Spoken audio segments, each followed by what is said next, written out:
And can you link it to the shops that we have now? So the first one that we're looking at, there were loads of bakers, loads of butchers in Wirksworth. The one which I think lasted the longest was probably Killers, that people knew, and was quite famous for the clientele that it had. Pretty nice people. Anecdote that somebody was really cold and homeless, they invited him to sleep by the coke fire, which they kept going all the time, which is amazing. Now, the book, wonderful book, Get from the Heritage Centre behind you. That was written in joined up writing by people such as this. My poems were written with big crayons in capitals. So there we are, just a warning. Many bakers over the years baked here in Wirksworth town. Fresh baked bread and pies that were eaten all around.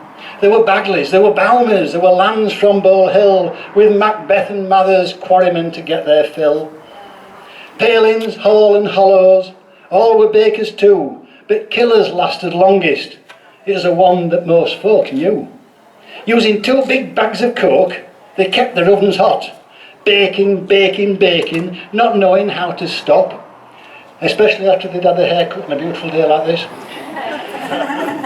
They once tried electric, but found coke was a must to keep the standards very high, to serve the upper crust, because for the Duchess of Devonshire bought a Killer's loaf, it is said, preferring Wirksworth's baking to home-baked Chatsworth bread. Now you're going to tell me that I pronounced some of those names wrong. Before the Killers it was Jones's. There we are. Before 1945 that was, in the bakers. And I had some of my reception cakes from there. And everything was rationed, and I had to go the Friday night before, and she let me have 2 dozen little buns.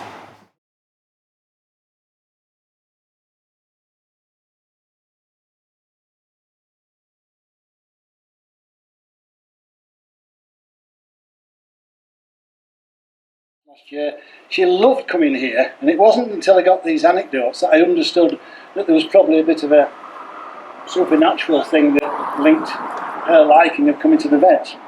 So remember that at that time also Wirksworth was a grotty place, a lot of dust, a lot of mess around, so that's built into this as well. Butchers by the bucketful, more than 1 or 2, sold bacon, chops, liver, chickens with giblets too. Wirksworth was well served if meat was your fare. Vegans and veggie folks just went and shopped elsewhere. Quarrymen were hungry twice a day, to rinse the hanging beef, to wash the grime away. Butchers still trade here in Wirksworth town. Some have been here years, some say the best around. When I say some, it's usually the butchers themselves. But rinsing dust of hanging beef is now no longer seen. The quarries have stopped working, and the town is pretty clean. Now dogs look disappointed. When to the vets they go. Can they still smell ghostly sausages? Well, we will never know. I can't argue with much of that. But they used to make prawn down in the cellar. Okay, so that was another thing that they sold. Nothing to do with the talk, but it's got a lovely rounded front, this, because they got fed up with carts knocking the corner and knocking stones out when it was like that. So they rounded the buildings so that the carts just slid off and they didn't get damaged.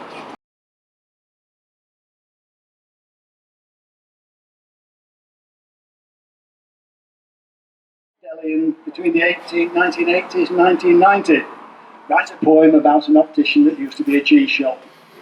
So I did. Whenever I'm in Fosman's, when they look into me eyes, I think back to the past and all them lovely pies. Pies that have also made me stare, pies that have always made me blink. And is it over in that corner where the deli had its sink? Was there cheese, hard and crusty, or was it soft and warm? Was it French and stinky before millennials were born? Now glasses they're fitted, where the deli it once stood. But they should serve customers cheese. Now wouldn't that be good? Yes!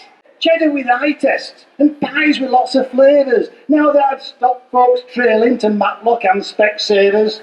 Thank you.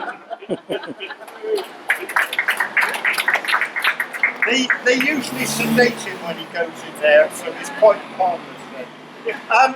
Before it was an optician, it was known as Rains, and they were a butchers. There were 3 generations of Rains that actually operated out of there. And they lived above, and when the shop closed, they still lived above for several years.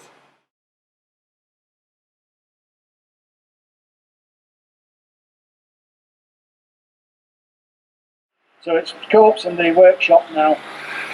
Used to be 2 shops before that. People can tell us what it was before then.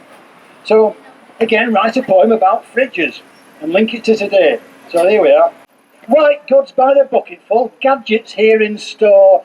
If you had electricity, you could not have wished for more. With tellies and radios, bulbs and plugs as well, and fans that blow away a wet dog's furry smell. Appliances for locals, sold here in Wirksworth town. Pick 'em up and take 'em home, without any trailing round. But online shopping came along, with prices hard to beat, and customers now go shopping with fingers instead of feet. So where you now put your cereal and nuts in your own bag. That's the Recycling Zero Waste place, by the way, a wonderful shop, worth looking. Remember Weston's Electrical and the other shops we had. What was it before Weston's? Can you remember? I don't know what was below. Lottie Clay's clothes shop. Clothes shop and all. Lottie Clay. So Weston's was probably the leading electrical and domestic appliance retailing outlet for Wirksworth since the 1930s. They also had a showroom in the Maltings, which is now the Northern Light Cinema. So that was, you could go there and get the bigger purchases that you actually wanted. But it was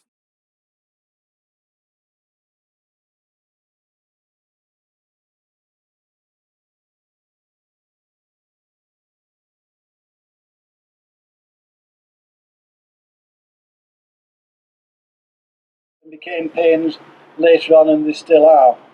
So a wonderful advert that they sent me through that I built this on. It's got things like the lightning pest killer, DDT, blood purifier, nerve tonic and neuralgia mixture. So you want some neuralgia mixture? Yeah, they might still have some. Chemist or apothecary, what's in a name? But here in Wirksworth, they're just known as pain. So if you're feeling glum and if you've lost your smiles, just go and ask in Pains. They may even help your piles. Get tonics for your nerves and purify your blood. And as for nagging spouses, lightning pest killer was quite good. Here since 1756, but many things have changed. No leeches now or laudanum, which some say is quite a shame. So use your local chemist. It's been here for years and years, helping poorly local fears, folk, and lots of children's tears. Thank you.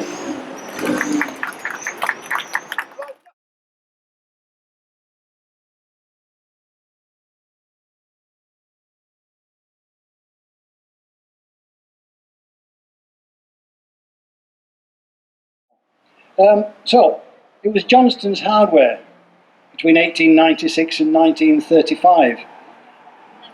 Or so rumour has it, or so in my universe, because in my universe, John Lennons Dad visited Wirksworth and wrote a homage to Top Ken's while standing outside the Mistral that he then passed on to his son. He just changed the words and made it famous. And it goes like this. Imagine there's no Top Kens, it's easy if you try. No stuff to sellers, no dishes for a pie. Imagine all the people living yesterday. Oh, oh, oh. Imagine Robert Johnston, it isn't hard to do. Lamps and guns in Wirksworth and washing mangles too. Imagine all the people eating in Mistral. You may say I'm a dreamer, thinking back to days just gone. But at least we still have Top Kens, so the world will go on. Imagine eating mussels, I wonder if you can. where Johnston sold his hardware to any Wirksworth man.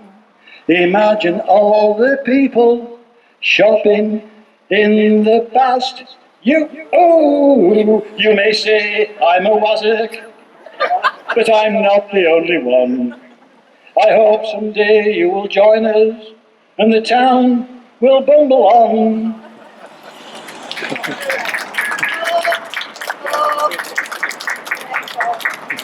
Rob does do a CD of his favourite songs. They haven't been going well, but I can't understand why. Right, couple of things. This is one of Wirksworth's haunted buildings. Ghost tours are available from the Heritage Centre later in the year when it's dark. It's better then. Right, so it has got a ghost down in the cellar, alright? It's been captured on TV apparently, so I'll leave it at that. You've got to come along to the coast.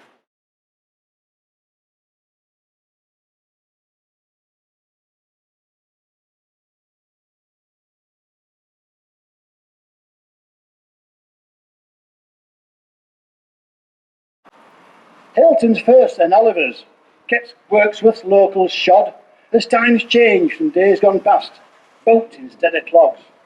Sold shopping bags for shopping, yes, bags for life back then, and handbags for the ladies, not carried then by men.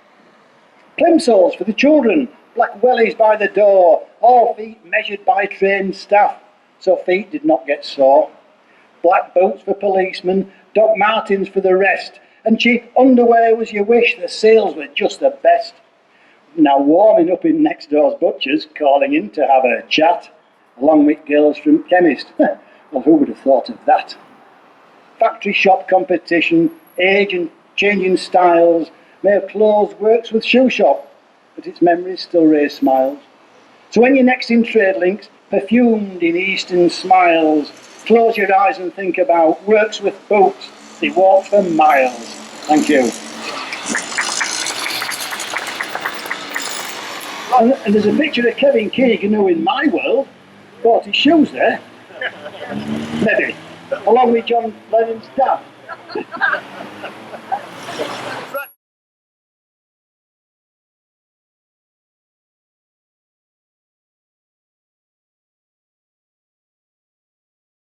Have we got any vegetarians here? Yes. Mate, yeah. You better go. You'll find this pretty squeamish. And certainly somebody will remember Piggy Hawley. So, butchers, there were lots of them. Coates General Butchers, bricks and mortar. They've still got the tiles on the wall. I love that they had a little cupboard in the back where the man sat collecting the money. I don't know whether they've taken that away. I need to keep meaning to have a look. There we are, 1 and 6 worth of meat. So, lovely tales about Piggy. Piggy's Pies, quite well known around here, I think, as a character, and you can fill us in with more. I'll tell you what I've got wrong, I'm cool with that. Piggy's Pies, Piggy's Pies, Piggy's Pies for sale, Piggy's Pies, Piggy's Pies, pigs slaughtered down the dale. See the blood trickling, trickling by your feet. Piggy's Pies from Worcester are the freshest of fresh meat. No plastic packing then, no steroids in the beast. Piggy's Pies from Worcester were the best that you could eat. Not many vegetarians, not many vegans too, but when it came to making pies, Piggy knew a thing or two. Piggy started with a fresh pig, one that was for sale, killed in his butcher's yard at the bottom of the dale. Blood up to his armpits, Piggy carried on his trade, black puddings, hams and pies. And savoury ducks, that looks scandal, but we'll put it in. Black puddings, hams and pies and savoury ducks and anything extra that you got for 3 and 6pence on a Wednesday night. Amongst the things he made. Piggy's Pies in his basket, Piggy's Pies for sale. Eat 'em with your snapper, scoff 'em with some ale. Piggy's Pies in Piggy's basket. Piggy stooped with dripping nose. He did. Did his nose drip onto pies? No one will ever know. Now Piggy's dad was Jim, and he was a butcher too, a trade passed down along the line as families would often do.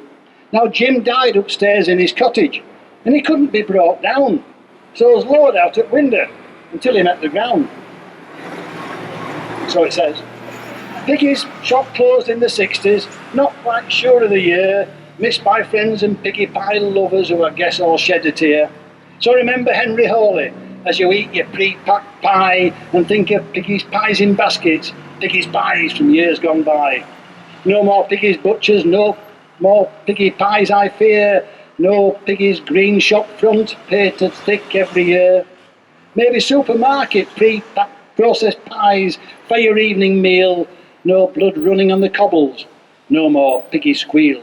However, whilst local abattoirs are not allowed, and some say that is fine, traditional family butcher skills still live on was a town, and our local traditional butchers continue with renown. There are no more Piggy squeals, but the skills stay in place, with homemade pies and sausages and a smiling butcher's face. Walker's Butchers at the bottom is near Piggy's old shop, is that right? Is near Piggy's old Walker's at the bottom. Yep, near Piggy's old shop. And Mitchell's by the chip shop is a new kid on the block. Whichever one you support, or none in the case of us vegetarians, whichever you think best, support Wuzzer's Butcher Shop, put their skills to test. Which one is a winner? I don't think anyone knows. But one thing is certain, you'll not see a dripping nose.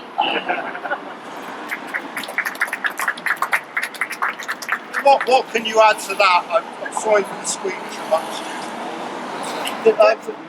yeah, but bear in mind that they used to hang out the meat in former times, and what Rob referred to earlier on. The boy used to come out twice a day and wash all the limestone dust off the meat. So you know, you got more than your money's worth when you had some meat from Wirksworth.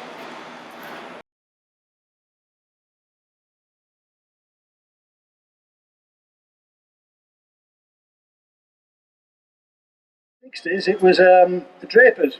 There's a display in the window there to look at later on. Pretty short one, you'll be happy to hear.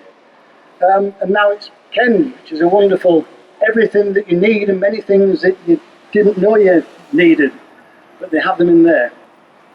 Furnishings and curtains, material on the roll, needles, threads and tapestry, Wirksworth Co-op. Sold them all. Now Wirksworth folks were handy. Who would knit and sew and stitch? That heritage still lives on in Wirksworth Knit and Natter, which is when it reopens in there, and they don't bitch at all. But these days in Top Kens, whilst things are not the same, at least you can buy some tools and some cleaner for your drain. Thank you. So if you look at the window later on, it depicts William Fox's General Draper in 1895, but this area became the co-op, so from here up to where the dog grooming hut is now, was all co-op shops. At one stop you could get anything from beds to bread, right? So who needed the internet? You could get it all here. It's also very ahead of its time in that it had recycling. They used to recycle their cardboard, and also if you brought back a clean bottle that you had bought there, you got a small amount of money doing that. Now, that's a good idea. Why don't people think of that again?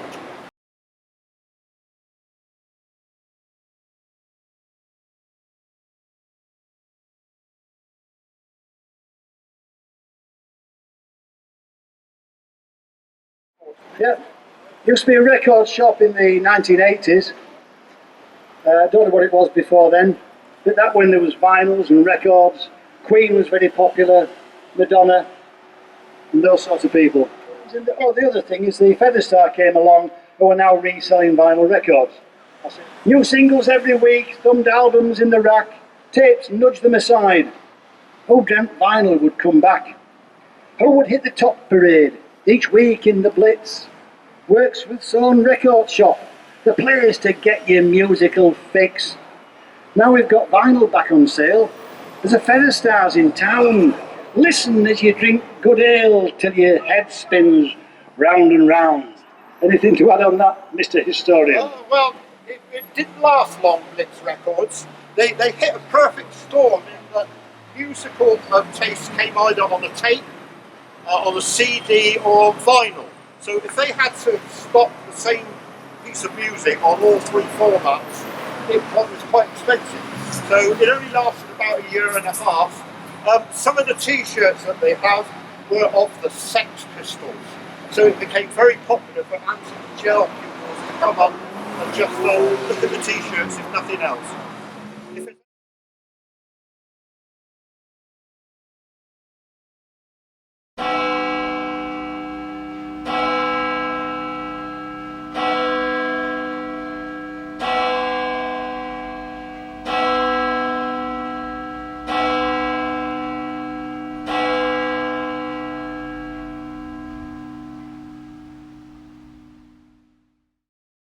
The sun. But I do recommend St Betty. There's a special offer this afternoon.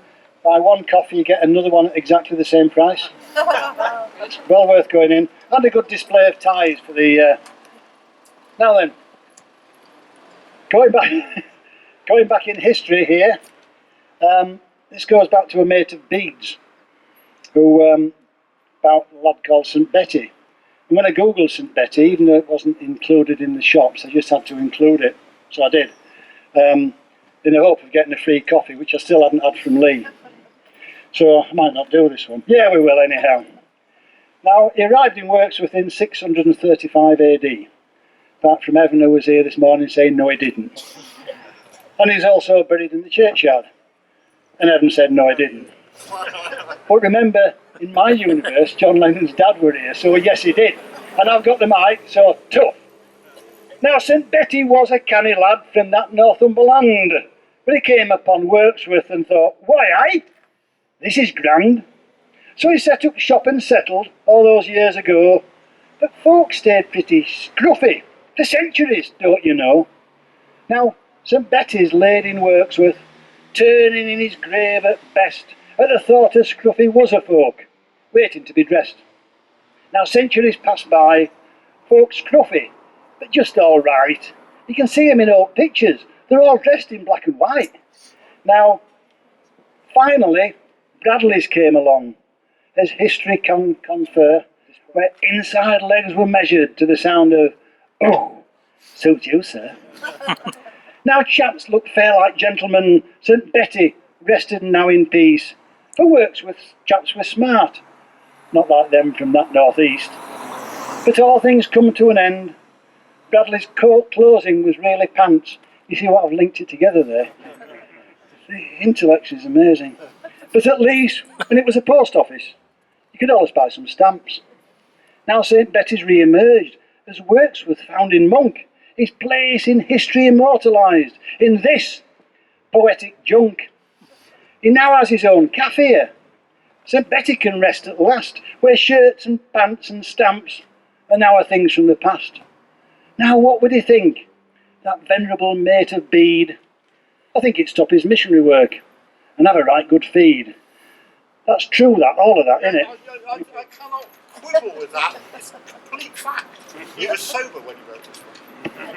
And if it isn't right, it came off Wikipedia, so it certainly isn't right.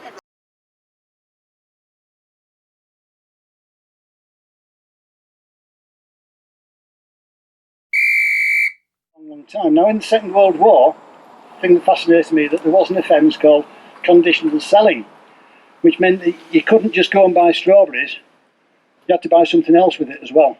And they got prosecuted. It's from an article I picked up from the Matlock Mercury or whatever it was at that time.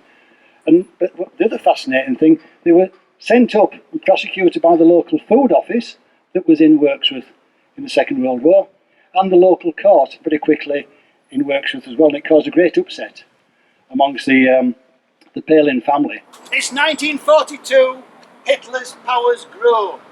Palin's shop was under pressure for its hard-won tomatoes. They had lettuce by the bucketful, lettuce that must be sold, tomatoes only sold with lettuce, or so customers were told.